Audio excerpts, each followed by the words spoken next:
Mutual ফান্ডের investment ইন্ডিয়াতে দিনের পর দিন বেড়েই চলেছে। আপনি কি এই সিচুয়েশনে মিউচুয়াল ফান্ডে ইনভেস্টমেন্ট করার কথা ভাবছেন, কিন্তু এটি ঠিক করে পাচ্ছেন না যে মার্কেটে এতগুলি অ্যাপস অ্যাভেলেবেল আছে, এর মধ্যে কোন অ্যাপসটি আপনার জন্য বেটার হবে? তাই আজকে আমরা এই ভিডিওটির মাধ্যমে আপনাদেরকে টপ 8 মিউচুয়াল ফান্ড অ্যাপ সম্বন্ধে বলবো, যেগুলির মাধ্যমে আপনি ইনভেস্টমেন্ট জার্নি শুরু করতে পারেন। এবং এই সমস্ত অ্যাপসের চার্জেস কিসে কিরকম লাগছে, এর পাশাপাশি যেসব অ্যাপসগুলি আমরা বলবো তার মধ্যে কি কি ফিচার্স আপনি অ্যাভেলেবেল পাবেন, এই সমস্ত কিছু কিন্তু ডিটেলসে আমরা এই ভিডিওটির মাধ্যমে আলোচনা করব। তো সর্বপ্রথম আমরা জানবো যে মিউচুয়াল ফান্ডে যখন আপনি ইনভেস্টমেন্ট করতে যাবেন, কোন কোন ওয়ে মানে কোন কোন পথ ধরে আপনি ইনভেস্টমেন্ট করতে পারেন, এটি কিন্তু সর্বপ্রথম আপনাকে জানা প্রয়োজন। তো সর্বপ্রথম কিন্তু আপনি এএমসি মানে অ্যাসেট ম্যানেজমেন্ট কোম্পানি সরাসরি যে ওয়েবসাইট আছে সেখানে গিয়ে কিন্তু আপনি মিউচুয়াল ফান্ডে ইনভেস্টমেন্ট করতে পারেন। দ্বিতীয় পথ হলো আপনি সরাসরি ব্যাংকে গিয়ে সেখানে একটি ডিমেট অ্যাকাউন্ট ওপেন করে তাদের যেসব মিউচুয়াল ফান্ডগুলি আছে সেখানে কিন্তু আপনি ইনভেস্টমেন্ট করতে পারেন। এবং তৃতীয় একটি পথ হলো সেটি হলো আপনি কোনো এজেন্টের মাধ্যমে কিন্তু আপনি মিউচুয়াল ফান্ডে ইনভেস্টমেন্ট করতে পারেন। এবং চতুর্থ পথ হলো আপনি কোনো ব্রোকারের মাধ্যমে আপনি ইনভেস্টমেন্ট করতে পারেন, মানে আমাদের মার্কেটে যেসব অ্যাপস গুলি অ্যাভেলেবেল আছে মানে ব্রোকার, তাদের থ্রু দিয়েও আপনি কিন্তু মিউচুয়াল ফান্ডে ইনভেস্টমেন্ট করতে পারেন। তো প্রথম কেসে কি হয়, আপনি যখন সরাসরি অ্যাসেট ম্যানেজমেন্ট কোম্পানিতে গিয়েই সরাসরি তাদের ওয়েবসাইটে গিয়ে যখন আপনি ইনভেস্টমেন্ট করবে, তো এর মধ্যে কিন্তু কোনো রকমের কেউ ইনভলভ থাকবে না। এবং দ্বিতীয় হলো ব্যাংকস, যেখানে আপনি সরাসরি গিয়ে একটি ডিম্যাট অ্যাকাউন্ট ওপেন করে নিলেন এবং সেই ডিম্যাট অ্যাকাউন্টের মারফতই কিন্তু আপনি তাদের ব্যাংকেই আপনি তাদের যেসব মিউচুয়াল ফান্ডের অপশনগুলি আছে আপনি তার মধ্যে কিন্তু ইনভেস্টমেন্ট করতে পারেন। এবং তৃতীয়, যদি আপনি কোনো মিউচুয়াল ফান্ড ডিস্ট্রিবিউটর মানে এজেন্টের মাধ্যমে যদি কোনো ইনভেস্টমেন্ট করেন, সেক্ষেত্রে কিন্তু আপনার অনেকগুলি ফেসিলিটিস আছে এবং অনেকগুলি ডিসঅ্যাডভান্টেজও কিন্তু আছে। যেরকম সুবিধার কথা যখন আপনি বলবেন, যেরকম তারা কিন্তু আপনাকে সরাসরি গাইড করবে মার্কেটের আপস ডাউন নিয়ে, মার্কেট কি পজিশনে সরাসরি মুভ করতে পারে নেক্সট, এর পাশাপাশি মার্কেট কখন ডাউনে যেতে পারে, এই সমস্ত কিছু কিন্তু আপনি ইনফরমেশন পেতে পারেন। এর পাশাপাশি কোথায় ইনভেস্টমেন্ট করা আপনার জন্য সেফ এবং কোথায় ইনভেস্টমেন্ট করলে আপনার পয়সাটা খুব তাড়াতাড়ি গ্রো হবে, এই সবগুলি কিন্তু আপনি যখন এজেন্টের মারফত করবেন তখন কিন্তু আপনি জানতে পারবেন। কিন্তু এখানে কিন্তু একটি ডিসঅ্যাডভান্টেজ আছে, এটি কিন্তু খুব হাইলি চার্জ কিন্তু তারা করে থাকে এই সমস্ত এজেন্টগুলি, যেরকম আপনার কিন্তু 1 থেকে 2% পর্যন্ত আপনার কাছ থেকে চার্জ করতে পারে।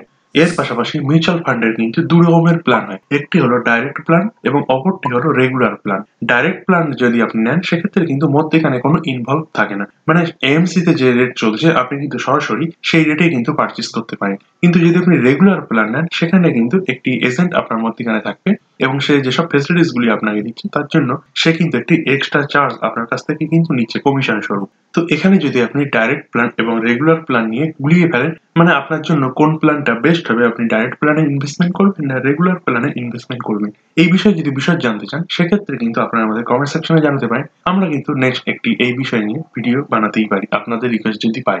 তো আমরা সর্বপ্রথম অ্যাপস গুলি দেখে নিই, আজকে আমরা কোন কোন অ্যাপস গুলি এখানে কম্পেয়ার করতে যাচ্ছি। তো এখানে কিন্তু আমরা 8টি অ্যাপস আমরা নিয়েছি, যেরকম Zerodha coin, Angel one, grow, Upstox, ধ্যান, ইটি মানি, আইএনডি মানি এবং কুবেরা। তো এখানে আমরা সর্বপ্রথম যে পয়েন্টটা জানবো সেটি হলো, আমরা যে মিউচুয়াল ফান্ড পারচেজ করছি মানে আমরা যে মিউচুয়াল ফান্ডে ইনভেস্টমেন্ট করছি, এখানে যে ইউনিট গুলি আমাদের মিলছে কোন ফর্মে সেই ইউনিট গুলো স্টোর হচ্ছে, ডিম্যাটে স্টোর হচ্ছে না নন ডিম্যাটে স্টোর হচ্ছে।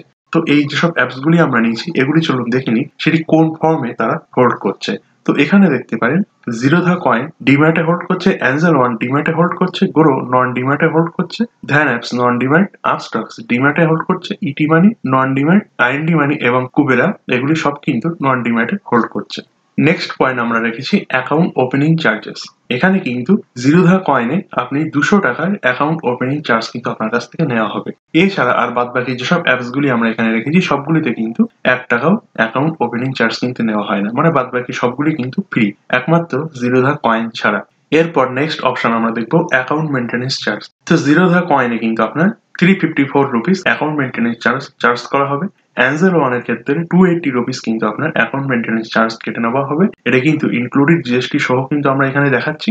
এছাড়া আর বাদ বাকি যেসব অ্যাপস গুলি আছে যেরকম গ্রো, আইএনডি মানি, আপস্টক্স, কুবেরা এগুলি কিন্তু সবগুলোই ফ্রি। নেক্সট অপশন আমরা দেখবো স্টক মার্কেট ইনভেস্টিং, মানে আপনি ধরুন এখন মিউচুয়াল ফান্ডে ইনভেস্টমেন্ট করছেন কিন্তু 2-1 বছর পর কিংবা 2-1 মাস পর আপনার ধরুন সেরকম কনফিডেন্স আপনার মধ্যে এসেছে যে আপনি এর পাশাপাশি মানে মিউচুয়াল ফান্ডের পাশাপাশি আপনি স্টক মার্কেটেও ইনভেস্টমেন্ট করতে চাইছেন। তো সেক্ষেত্রে এই যেসব অ্যাপস গুলি আছে এর মধ্যে মিউচুয়াল ফান্ডের পাশাপাশি স্টকে কে ইনভেস্টমেন্ট করার সুযোগ আমাদেরকে দিয়ে থাকে। তো এক্ষেত্রে কিন্তু জিরোধা কয়েনে আপনি সুযোগ পাবেন, অ্যাঞ্জেল ওয়ানে আপনি পাবেন, গ্রোতে পাবেন, ধান আপস্টক্স এগুলিতে পাবেন, ইটি মানি এবং কুবেরা এই দুটিতে কিন্তু আপনি স্টকস মার্কেটে ইনভেস্টমেন্ট করার সুযোগ পাবেন না। আইএনডি মানিতেও কিন্তু আপনি স্টকসে ইনভেস্টমেন্ট করার সুযোগ পাবেন। নেক্সট প্যারামিটার কিন্তু আমরা রেখেছি এসআইপি, মানে সিস্টেমেটিক ইনভেস্টমেন্ট প্ল্যান। তো এক্ষেত্রে কি হয়, আমরা কিন্তু একটি মাসে নির্দিষ্ট টাইমে আমরা কিন্তু একটি অ্যামাউন্ট এখানে জমা করতে পারি, যেরকম আমরা আরডির ক্ষেত্রে করি থাকি, মানে রেকর্ডিং ডিপোজিটের ক্ষেত্রে। তো এখানে কিন্তু আপনি মান্থলি, উইকলি এবং ডে ওয়াইজ কিন্তু সব রকম ভাবে কিন্তু আপনি করতে পারেন। তো এক্ষেত্রে আমরা এই যেসব অ্যাপস গুলি নিয়েছি, তো এখানে কে কিভাবে আমাদেরকে অফার করছে, তো চলুন আমরা সেগুলি দেখে নিই। তো এখানে জিরোধা কয়েন আমাদেরকে কিন্তু 4টি অপশন দিচ্ছে। উইকলি আপনি ইনভেস্টমেন্ট করতে পারেন, 15 ডেতেও আপনি করতে পারেন, মান্থলি আপনি করতে পারেন এবং কোয়ার্টারলি করতে পারেন। অ্যাঞ্জেল ওয়ানের ক্ষেত্রে অনলি ফর মান্থলি আপনাকে করতে হবে, গ্রো অ্যাপস এর ক্ষেত্রে মান্থলি, ধ্যান অ্যাপস এর ক্ষেত্রে মান্থলি এবং উইকলি, আপস্টক্স এর ক্ষেত্রে অনলি ফর মান্থলি, ইটি মানির ক্ষেত্রে মান্থলি, আইএনডি মানির ক্ষেত্রে ডেইলি, উইকলি এবং মান্থলি এবং কুবেরার ক্ষেত্রে only for monthly. Next parameter হলো এসডব্লিউপি, মানে সিস্টেমেটিক উইথড্রল প্ল্যান। মানে ধরুন আপনি 15 বছর কিংবা 10 বছর এসআইপি করে অনেকটা টাকা আপনি জমিয়ে ফেলেছেন। ধরুন আপনি 1 কোটি টাকা সেখানে জমিয়েছেন। এবার সেই টাকাটা আপনি পার মাসে আপনার ইচ্ছা মতন আপনি উইথড্রল করতে চাইছেন, একসাথে না করে। তো এক্ষেত্রে কিন্তু আপনাকে এসডব্লিউপির সাহায্য নিতে হবে, মানে সিস্টেমেটিক উইথড্রল প্ল্যানে কিন্তু সাহায্য নিতে হবে। তো এক্ষেত্রে কারা কারা এই সিস্টেমটা প্রোভাইড করছে আমাদেরকে, চলুন সেগুলি দেখে নেওয়া যাক। তো এখানে কিন্তু সমস্ত অ্যাপস এসডব্লিউপির অপশন কিন্তু আমাদেরকে প্রোভাইড করছে, শুধুমাত্র আপস্টক্স ছাড়া। এরপর নেক্সট প্যারামিটার হলো এসটিপি, মানে সিস্টেমেটিক ট্রান্সফার প্ল্যান। মানে এক্ষেত্রে কি হয়, আপনি ধরুন কোনো একটি অ্যাসেট ম্যানেজমেন্ট কোম্পানিতে আপনি ইনভেস্টমেন্ট করেছেন। যেমন ধরুন আমরা উদাহরণস্বরূপ ধরে নিই, আপনি ধরুন Nipon India large cap mutual ফান্ডে আপনি ইনভেস্টমেন্ট করেছেন। এবার ধরুন কোনো কারণবশত আপনার এই ইনভেস্টমেন্টটা আপনি কন্টিনিউ করতে চাইছেন না। আপনি ধরুন এই পয়সাটা আপনি অন্য কোনো মিউচুয়াল ফান্ডে আপনি ট্রান্সফার করতে চাইছেন। তো এসটিপির নিয়ম হলো, আপনি যে কোম্পানির মানে মিউচুয়াল ফান্ডে ইনভেস্টমেন্ট করেছেন সেই কোম্পানিরই অন্য কোনো মিউচুয়াল ফান্ডে আপনি সেই টাকাটা ট্রান্সফার করে নিয়ে যেতে পারেন। তো সেক্ষেত্রে আপনি ধরুন নিপন ইন্ডিয়া লার্জ ক্যাপে আপনি ইনভেস্টমেন্ট করে রেখেছেন, ঠিক সেম পয়সাটা আপনি মিড ক্যাপ কিংবা স্মল ক্যাপে আপনি ট্রান্সফার করতে চাইছেন এসটিপির মাধ্যমে। তো সেক্ষেত্রে কিন্তু আপনার এই সিস্টেমেটিক ট্রান্সফার প্ল্যানের কিন্তু প্রয়োজন হবে। তো এই এসটিপির মাধ্যমে কিন্তু আপনার মানে লার্জ ক্যাপ থেকে মিড ক্যাপ কিংবা মিড ক্যাপ থেকে লার্জ ক্যাপে মানে একই এএমসির মধ্যে কিন্তু আপনি ঘোরাফেরা করতে পারেন। তো এই যে সুবিধাটা সেটি কে আমাদের প্রোভাইড করছে, মানে কোন কোন থার্ড পার্টি অ্যাপস, তো সেগুলি আমরা দেখে নিই। এক্ষেত্রে কিন্তু জিরোধা থেকে শুরু করে কুবেরা সবাই কিন্তু আমাদের এই এসটিপির প্ল্যান প্রোভাইড করছে, শুধুমাত্র আপস্টক্স ছাড়া। একমাত্র আপস্টক্সে কিন্তু আপনি এসটিপির এই যে সুবিধাটা সেটি কিন্তু আপনি পাবেন না। নেক্সট ফিচারের আমরা কথা বলবো, সেটি হলো পোর্টফোলিও ইনফো। তো অনেকের ক্ষেত্রে কি হয়, তাদের কিন্তু একটি মাত্র ডিমেট অ্যাকাউন্টে সমস্ত কিছু কিন্তু থাকে না। আমার পার্সোনালি যেরকম, আমার কিন্তু অনেকগুলো ডিমেট অ্যাকাউন্ট আছে এবং প্রতিটা ডিমেট অ্যাকাউন্টে কিছু না কিছু কিন্তু ইনভেস্টমেন্ট আছে। এবার সবসময় কিন্তু সবগুলি ডিমেট অ্যাকাউন্ট ওপেন করে করে দেখা সম্ভব হয় না যে কোথায় কি পরিস্থিতিতে আছে, এবং অ্যানালিসিসটা সেটি কিন্তু সবসময় করা সম্ভব হয় না। যে তো এক্ষেত্রে এই যে সুবিধাটার কথা আমরা বলছি, এক্ষেত্রে আপনি একটি মাত্র ডিমেট অ্যাকাউন্টে সবগুলি কিন্তু আপনি পোর্টফোলিও অ্যানালিসিস করতে পারেন। তো এই যে সুবিধাটা সেটা কিন্তু কোন অ্যাপস আমাদেরকে দিয়ে থাকে, তো এখানে দেখুন সমস্ত অ্যাপসই কিন্তু প্রায় এই সুবিধাটা দিচ্ছে, শুধুমাত্র জিরোধা কয়েন এই সুবিধাটা কিন্তু আমাদেরকে দিয়ে থাকে না। তো এটি কিন্তু খুব একটি ভালো ফিচার্স। নেক্সট অপশনের আমরা কথা বলবো, সেটি হলো ফ্যামিলি অ্যাকাউন্ট। তো ফ্যামিলি অ্যাকাউন্ট বলতে ধরুন আপনি আপনার বাড়িতে 3 জন ইনভেস্টমেন্ট করেন, কিন্তু সব থেকে আপনি ভালো বোঝেন, কিন্তু আপনি ভালো বুঝেও আপনি আপনার ফ্যামিলির যেসব মেম্বার গুলি আছে তাদের যে পোর্টফোলিও সেটি কিন্তু আপনি অ্যানালিসিস করতে পারবেন না।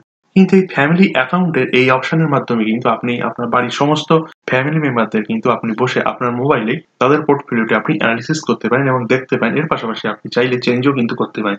একমাত্র কিন্তু এই সুবিধাটা আপনি ফ্যামিলি অ্যাকাউন্টের মধ্যেই কিন্তু পাবেন। এবং এই যে ফ্যামিলি অ্যাকাউন্টের অপশনটা, এটির জন্য আমরা দেখিনি যে 8টি অ্যাপস এর কথা আমরা বলছি, এই 8টি অ্যাপস এর মাধ্যমে কোন কোন অ্যাপস আমাদের এই সুবিধাটা দিয়ে থাকে।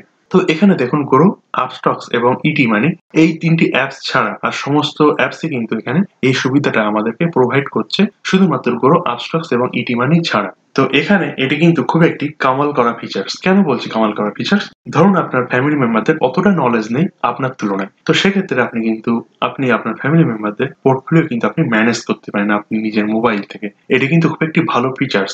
নেক্সট আমরা প্লে স্টোর রেটিং এর কথা বলবো। প্লে স্টোর রেটিং বলতে কোন অ্যাপসটা সাধারণ মানুষ কতটা পছন্দ করছে।